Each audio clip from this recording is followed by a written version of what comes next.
RadioOnFire.com. Yours truly, Diamond K, in here as always. Reef in the building. Reef is in the building. Yeah. Radio on Fire Studios here in Baltimore. A lot of things going on. A lot. In the world. Not just in the city. In the world. The world, Craig. The world. Yeah. So there is a curfew that's been enacted as of yesterday. We're going to talk about that. Yeah. Really? Yeah. I had no idea. Well, it doesn't affect you, but it's for the chilling. They always listen. Let me tell you something, Baltimore. Y'all been giving these kids curfews for how long? It does not work. Okay. This is Baltimore. Well, since you want to talk about since one of the curfews, you might as well jump on it since we want it. So, Baltimore has enacted a citywide curfew as of yesterday. Yeah. All right, and the curfew ends in August. Okay, and this permits children 14 years or younger from staying out past 9 p.m. Wow. Now, the time for 14 to 16 age group is 11 p.m. To 6 a.m. the next day. So you can't be out. You can't be out. All right. But they've tried this how many times though? Like, this is the thing. Like, I mean, I don't know. I mean, we've had curfews. We've always had curfews. Let's be honest. We've always had curfews. Whether people know we had curfews or not, we've always had curfews. And kids are still out.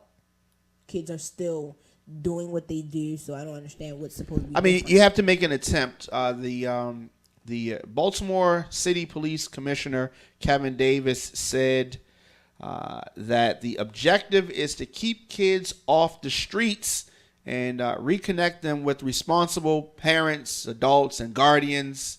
And he mentioned also that the violence is a factor in this. And he said that homicide victims averaged 13 arrests apiece in their lifetime. And half of the homicide victims have been arrested at one point or another for illegally carrying a gun. So we have to continue to focus on people who we know are most likely to reoffend with a gun and hurt people. So this strategy is kind of tweaking. It's a summer curfew strategy, which is sure to make sure that we don't have young people out in the streets during the times where these things happen. That's just all wrong. Like, let's be honest. That's not the problem. That's not a solution. Well, the Baltimore City Police Commissioner thinks that that's the problem. And I understand that, but he's failed miserably. Everybody failed miserably in the attempts to understand what's going on. Curfew is not going to fix what's wrong. What's going to fix what's wrong is having to alleviate parents working 48 hours a week just to cover basic necessities. Like, that's the thing that politicians and everybody else fail to realize. It's not that the curfew is going to solve the issue. What's going to solve the issue is not taking parents away from the home for so many hours that the children are left unattended. Do you understand what I'm saying? So if I have to work... The homes that the parents aren't there. Right, so if I have to work 48 hours plus just to cover rent, gas, and electric, and food for my child, that means my child is left without unattendance for the amount of time that they're not in school for. Right. And then you want to cut after school programs. So now my kid, my children. So you don't. So what do you feel about the kids that are out in the streets that get caught in the gun violence? They're out because they shouldn't be outside, though. They shouldn't be outside. I agree with you. But if there is no place for these kids to be that classifies as inside, then they're going to be outside. So if you take all the recreation programs away, if you take all the activities away, if you take anything positive away from the kids that actually want these things, then you leave them with no option to get caught out in in the street. So if you bring the programs back, like again, I'm 35 years old. I remember when I was younger, the dirt bikes in the motorcycle clubs and the car clubs could be up Drew Hill Park on a Sunday and on a good weather, and nobody is out hurting. Everybody's getting along, but you can't do that no more. I remember when you could go up the park with your friends and play and have endless activities going on. They don't have that no more. How many recreation centers are still open for kids to be able to come? Or if they're open, how many supplies do they have? What kind of funding do they have? Do you understand what I'm saying? Yeah. So if you constantly taking these positive things away from our youth, and then you don't replace them with anything, they may say that they don't keep them up. They vandalize the property. And then, it's so much. And what type of... The same thing could be said for the police department. Absolutely. And what type of responsibility is it, or could the mayor, when they were trying to raise the pay level, right? And then she was like, hell no, we ain't doing that shit. We ain't doing that shit. Claiming that businesses will likely get up and move. And yeah, that's what she said. And she maybe there might be a point, but I don't know. I mean, if you can fund, if businesses move, then other businesses will be in their place. Right, I'm about to say, you still gotta avoid that. If you can spend money to bring the what was the race? It wasn't even Formula 1. She didn't bring that. No. I'm just saying. Yeah. I'm just speaking in terms of the city. Yeah.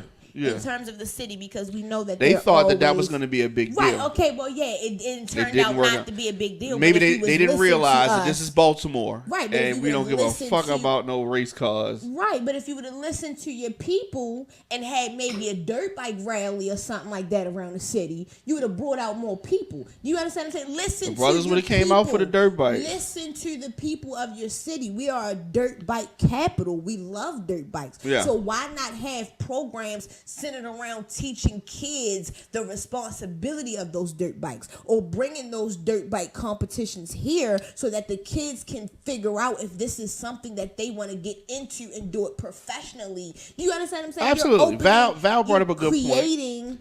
So Val said it is the parents' responsibility to find the programs for the kids. It's not the city's responsibility. It is. I agree with Val there. I don't have any kids, but yeah. No, and I agree with you. It is. I don't. I agree with you. It is, but I'm an aunt. As an aunt, I've taken my niece to several recital practices or several recitals, or I've taken her to get several things that she needed, so I understand that. But if the city keeps taking funding for these programs, it gets harder and harder and harder for a parent to find programs within their neighborhoods that they can afford for their kids. You understand what I'm saying? I agree with that. We're not... Insurance doesn't always cover everything. Let's be real. Val said insurance purpose. Okay. I said insurance doesn't always cover everything. Do you understand what I'm saying? Right. I'm talking about people who are in the city, who are in your neighborhood, who may be living right next to you. You may not understand or know that they are going through a situation, but that's just what it is. Yeah. I can't, as a single parent, as a single person, I can't go and get a tooth pulled by the city or state because I am not a parent. Do you understand what I'm saying? So everybody has a certain class that they fall in. So bring this thing full circle. You do not think that a curfew for these young teenagers in the city is a good thing? You think it's a bad thing? I think it's worthless. I think it's not going to... It can't hurt anything, though. What can it hurt? No, it's not going to hurt anything, but at the same... It's like when you were younger, your mother, your parents, they would let you go and play your heart out. And by the time you got home, all you wanted to do was take a shower and go to sleep. Yeah. But if these kids have no way to play that hard... You understand what I'm saying? They're not wasting that energy. I think that here's what I think happens. I think that the kids are up late all night, right? Mm-hmm. They're up late all night, fucking around outside, doing dumb shit. Mm-hmm. They sleep all fucking day, and then they want to come out at nighttime. And I mean, like, they listen, fucking around on social media or whatever the fuck they doing. But again, that's why I said I don't think the curfew is going to be worth much of anything, because when you have adults who are not there to, you know what I mean? I think it will be, and if they do it right. So here's the thing. You remember when we had a curfew in Baltimore City during the riots, the uprising? I and other people, you got to think a couple ways about, all right, if I go take this ride right now, I run the risk of getting pulled over and whatever I forgot whatever the fine was. See, I never thought that way. Yeah, so because at this time, when the uprising happened, our studio was in Woodlawn. Right. Okay, and I lived downtown at that time. Right. So if I'm out, right, it's like I gotta run the risk of being. Right, but see, the thing about it was, and it needs to be the repercussion. It was situations that they felt like, okay, you could get a pass. So if you could prove that you were coming from work or going to work, or going to do something of that nature, then you were fine. Yes. But if you were just gallivanting, there needs to be a curfew for the kids during the summertime, because we know. Baltimore, we used to say this around my way. In the summertime, it got really hot. It got really hot, literally and figuratively. Right. A lot of niggas came home. A lot of niggas was coming home. The block was hot, most definitely. You know what I mean? It was disagreements about. It was hot enough for people to come out and bang guns. Shit already goes down in the summer anyway. So we need to keep the kids off the streets as much as possible, because we don't like seeing dead kids. I mean, you don't like seeing dead anybody. But Val is in it today. Right. Life, Val is about that. Yeah. Shout out to you about that life. Big right Kerm. now. Shout out to Rod. Oh, Rod. I definitely got that music, and I'm definitely gonna get that music on.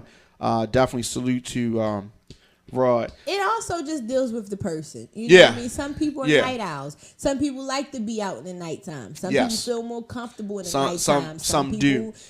You know, some people thrive in the nighttime. Some people thrive in the daytime. That's why you have daytime jobs and you have nighttime jobs. That's how I mean, but for children, but kids, I feel like kids it also starts at home. If you don't raise your kids to know that you shouldn't be outside past a certain time, if you're a certain have you ever driven through a neighborhood and seen little kids outside? You're like, where the fuck are they going? Or where are the parents? Yeah, like a little kid or something. You know what I mean? That's all I'm saying. Little Billy. Let us know your thoughts in the comment section. Instagram, Facebook, Twitter, at The Diamond K Show, at Radio on Fire. What is your social media? Reefer to you. Reefer to you.